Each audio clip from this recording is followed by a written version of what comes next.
Hi, and welcome to Visibility Unlimited and Visibility Unlimited Spotlight, the video portion to the podcast Visibility Unlimited. I'm Leslie Short, your host and the owner of the Cavu Group. Today's interview is part of our social impact series. So I'm looking forward to having this conversation with someone who is in my community, or I should say, I moved into her community.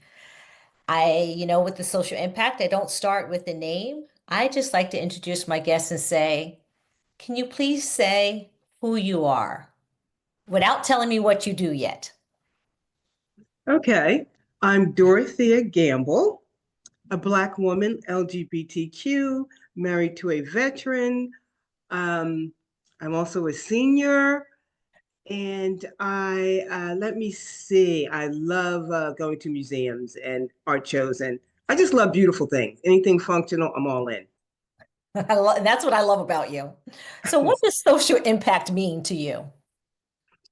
For me, it means that everyone should be treated fairly, regardless of where they come from and what they look like.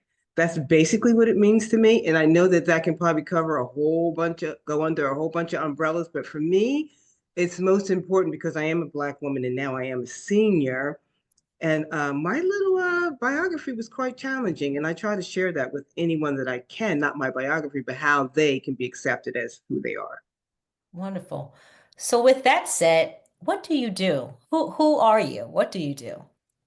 Well, my partner, Dagmar, and I own a small shop in Northern Liberties called Trunc, Trunc. And what we do is we supply a platform for emerging and new artists, and that's anyone, but we do primarily focus on women because women is a big, huge group of underserved people. So what we do is we offer a platform for mostly women, as I said, to share their creativity. Because a lot of times as an artist, you don't actually get to share what you do. And when you do try to, it's hard to get in. There's a lot of parameters. There isn't here. So what we do is we bring in hobbyists, Mhm. new artists, and we sell their product right off the shelves. And that generates income for them. And we work with a very, very diverse group, any age, any Mhm. culture, any sexual preference, it doesn't matter because As long that's as who it's I am. beautiful. As long as it's beautiful and functional, has great packaging, but really that's what we do. We want to get women paid and recognized. Oh, I love that. And for those of you that don't know, Northern Liberties is in Philadelphia. And since this is national and international, I want people to know where to find you. Okay. And that's one of the things when I walk into the store, it gives me life. And you see that when I'm standing there, when I come in just to say hello, when people come in and their eyes just get big because you really do choose unique items. Tell me what's the why behind the why? Why women beyond it being difficult for us to get into retail? Why do you do that? Why is this important to you? Well, it's not just difficult for women to get into retail or corporate, it's difficult for women to get into anywhere. It's True. difficult for them to get a seat at the table. They have to prove themselves 500 times over, look the best, be the smartest, just to get accepted the same level as their competitor. So for me, because of my background, that's it's very important that everybody understands that when you are who you are and you love who you are, and it may take a while for you to actually appreciate that you love who you are. It took me quite a bit of time, let me tell you. Um, Okay. then you know that you can use whatever you have to get ahead. And it doesn't matter what you look like or what you do, or how you dress, how you speak. It's being very secure with yourself and knowing that you have what it takes to contribute to the community, Absolutely. basically. Yes. And I saw, reading your bio, I mean, I feel like I know a big chunk of you, and I'm sure that was hard to put it all into a mini, but can you share? I mean, you studied at Fashion Institute. You help, not only do you bring artisans in, but I saw that you also help teach them what the business is. Exactly. Because a lot of times we have a perception of what we think it is, and it's always different in life about everything than what Yes. it actually is. So like I said, we do deal with a lot of hobbyists, and they could be clients, and I chat everybody up. Yeah. Sometimes you have to try to escape me because I'm talking your head off, but I chat everybody up that comes in and eventually find out some little gem that they don't share with anyone else. Nice. And a lot of it is that they make things for their parents or for their family or friends. And once I find that out, then I can delve into who they are and why they make this product and why they don't think it'll sell and why they don't put it in the shop. And you would be surprised at how many people say, "Oh my God, I'm going to bring back this. I want you to put it in here." And they never do. And it's fear. It's Yes. fear. You don't think it's going to sell. So when you come to us, I look at everything for what it is, and I don't ever see anything that's not beautiful. And once you meet our qualifications, I just explain to you what you need to do. Most of the time, the product is underpriced. So that's always a wake up call for them because I always like double it. And it's still cheaper than you would get it at a museum. So I'm helping them merchandise, fine tune what they want to do, and price it and package it. And that's education in itself. And then Absolutely. once it's here and it's selling, we get more and more feedback from each other, from the clients, it's just really an educational thing. And it's because I have, 30 plus years retail experience. So I know one or two things about, about retail. Well, this whole thing here. You know what? Exactly. It never dawned on me until you just said it. And now this is how, when I speak about you, I'm going to explain your store. Because Mm, one is not a store, it is a museum shop. So if you mm, love museums, or even if you don't like museums, but you like to go into their shop, that is what you are. There is art on the wall. There is an amazing piece of jewelry that's uniquely designed. There's a piece of clothing, and I want you to speak about this up. Um, my head is always in business. I want to say upscaling, but this upselling, what you're doing with sustainability, even with clothing and with the art that's there. And can you share a bit about that? Because every time I go, I'm still like this.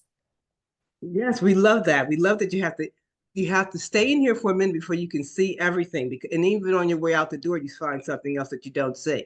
But we started out by putting art on the wall because there's a lot of artists in my family. So, and artists have the toughest time, especially women and artists of color, getting into museums, and it's always very expensive. So we use our walls to show new artists, and they hang for 90 days. And whoever we're carrying for home, hard goods like candles, facial products, jewelry, we make sure the packaging is eco-friendly. That's a real big thing for us. We don't like a lot of packaging, but we want your packaging to be beautiful. We don't need it to be in a box, but we still need it to present very well, have all the information needed for the client to understand what it is on the item. And then we look for client makers that or artisans that give back to the community. Like we have something that's called Bitch Stick. It's a lip balm, and it gives back to sexual abuse and trafficking. We have Wigs for Wags that gives back to animal hospitals. We have products that give back to the environment. So we love products that also have a social conscience.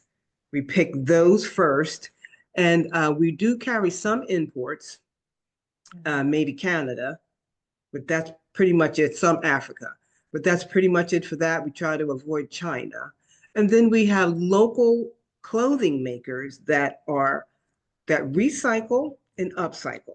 We have a guy who's an architect that recycles trash that he finds anywhere clothing and makes it into some couture. Seriously, couture, recycled, I cool think I've stuff. seen him featured before, and his stuff is amazing. And that's It's when I go amazing. in. There's not, you're not going to get a rack of 10 pieces of something. You're going to Nope. walk into your shop and you're going to get, there may be two or three pieces. And so if you want it, you better buy it at that time. I'm going to tell everyone that. I learned the hard way. And so, yeah, there's these amazing pieces. And whenever I go, where's this from? You're like, oh, that was here before and now it's new. Right? You have to freshen things up to make it look cute. But the recycler, I love him because he doesn't have any sizing on his clothing. It's not male or female. It's all men's original clothing, but anyone can wear it. And his product is based on how you wear it, not the fit, not none of that. It's based on how you wear it. And then I have a young lady who her entire family comes from tailors. She uses nothing but dead stock fabric. Dead stock fabric is fabric that is from a period like the 80s or 90s that's brand new. It could be a fabric or an item, it could be anything, but it's a brand new item that's never been used, that's been found in a warehouse that is no longer going to the landfill. Wow. Makes complete collections, not rack after rack of same item, but collections of a look from dead stock. She has a lamb's jacket in here. She had a Mhm. suit that she converted from a men's suit to the sexy women's suit. She's amazing. And then I have finally my third famous artist. Her name is Dinga. She is actually in the couple of museums in New York already, but she hand paints clothing, and she's Okay. 77. I love that. I love the range. I know, me Can you too. speak about the one sweater you had that had tons of press? I think you debuted this sweater, the one that had the colors that it changes when you go outside. Yes, capable. Now that I met those two clients, as I say, I chat everybody up. I met those two clients in here, and she was from Italy. And the woman that does the dead stock design is her friend, and they went to school together. And I met Raquel in here, and she, while the one woman was pulling out something that she was letting me see how she did, she said to me, "My friend also makes things." And she pulled out this sweater. I thought I was going to faint. This sweater was so fantastically made. It was incredible.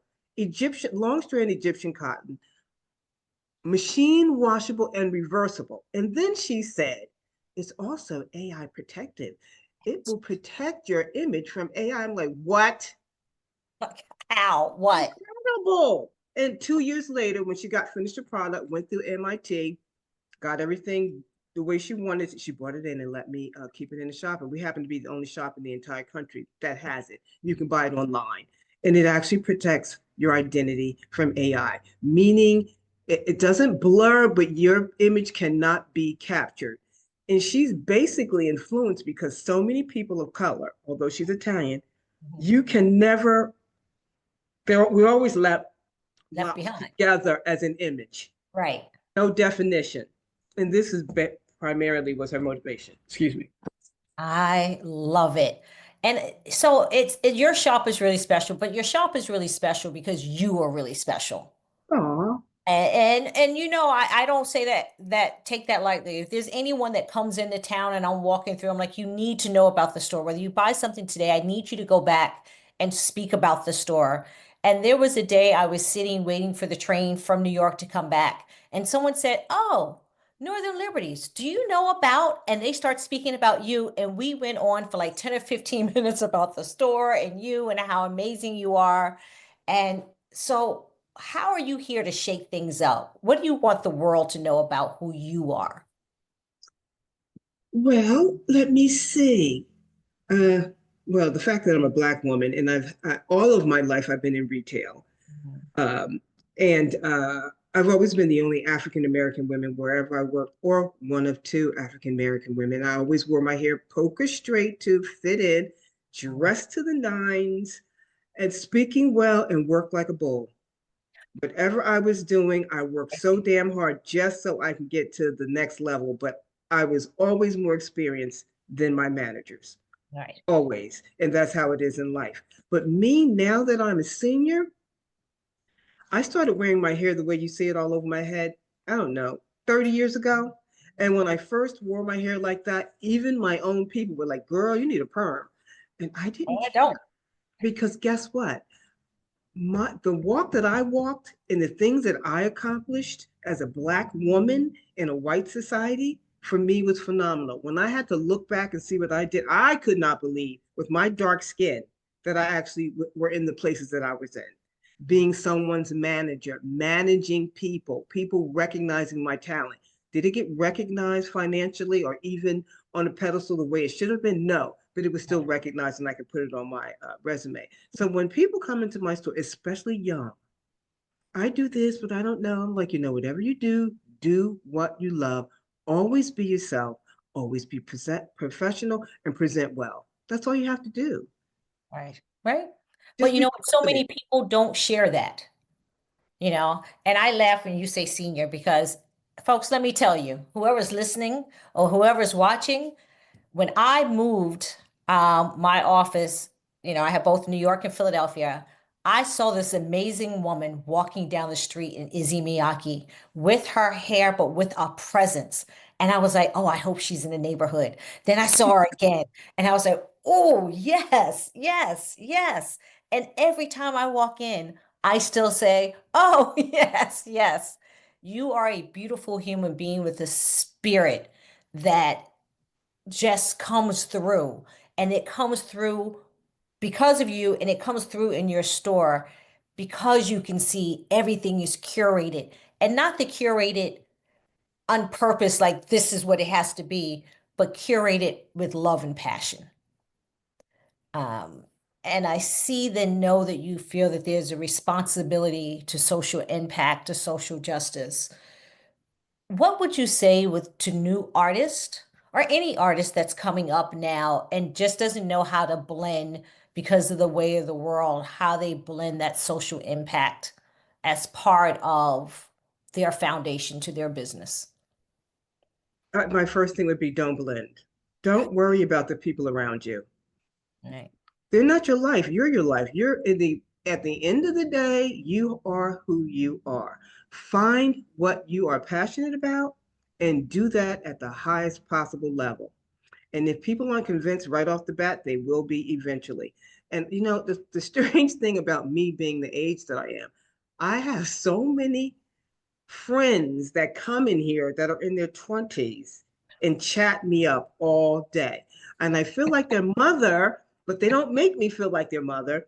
Right. They just get inspired. And that's what I want. I want them to know you're fantastic. Oh my God, what? That's what you do? That's awesome. You better work it out. Those types of things. I think we have to absolutely motivate all of our young people. And we have to let them know that what's going on in the world right now doesn't necessarily have to impact you directly. Indirectly, of course it is, but Right. directly it doesn't. You just have to choose your own path and go full speed ahead. Because if you don't, you'll get lost. Had I listened to all of my so-called friends all the way to this path, I would not be here. I would have never applied for a job as a manager in Gimbals. Not that anybody's heard of it, but Gimbals Okay. like a Macy. I remember. Yeah, I would have never did, but I did. I walked in there like I was someone. And that's how you always have to carry yourself. I That's how love it. you feel.